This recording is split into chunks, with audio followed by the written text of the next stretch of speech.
আজকে বাংলাদেশের মানুষের জন্য বেদনার্ত শোকার্তের একটা দিন।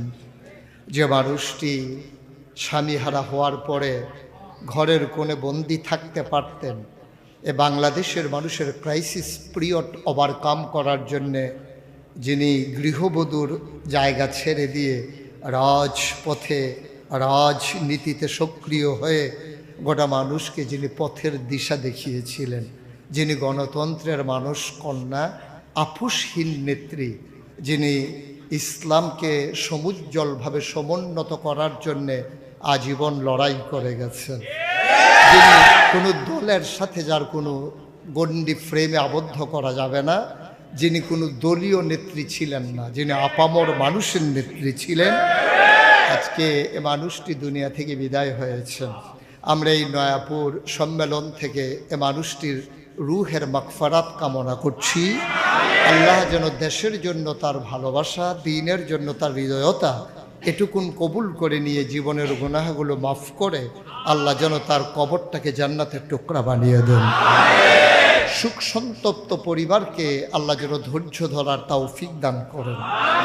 এবং আমরা যারা আছি বেঁচে, ওনার দেখানো পথ, উনি যেমন করে পরবত সহিষ্ণুতাকে হৃদয়ে ধারণ করে, যিনি ইসলামকে ভালোবেসে, যিনি দলীয় বিভেদ থেকে মানুষকে একতাবদ্ধ করার ঐক্যবদ্ধ প্রচেষ্টা চালিয়েছিলেন আজীবন আমৃত্যু, যিনি ছিলেন ঐক্যের প্রতীক, যিনি ছিলেন মানুষের সকল মানুষের ভালোবাসার হৃদয়ের মণিকুঠায় ছিল যার জায়গা, এ মানুষটির থেকে শিক্ষা নিয়ে আমরাও যেন দলীয় গণ্ডির বাইরে গিয়ে দেশ এবং দ্বীন অর্থাৎ বাংলাদেশ এবং ইসলাম এই দুইটার ভালোবাসা সমন্বয় ঘটিয়ে আমরা যেন সেই উসমান হাদির মতো শাহাদাতের নাজরানা পেশ করতে পারি।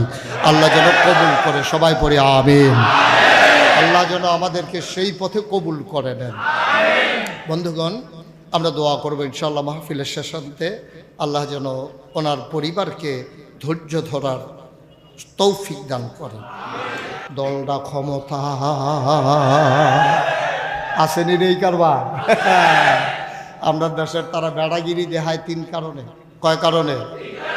এক নাম্বার হলো জন বেশি, তারা যদি 6-7 ভাই হয়, এটা যেই বেড়াগিরি দেখায় তার আব্বা সাইজটলো বইয়া বইয়া ঘোষণা দেয়, এই এই আমার ফুতায় যদি লাইন দুইরা খাড়ায় তাহলে তোরা পুরা গ্রাম বাইলে সমস্যা কি?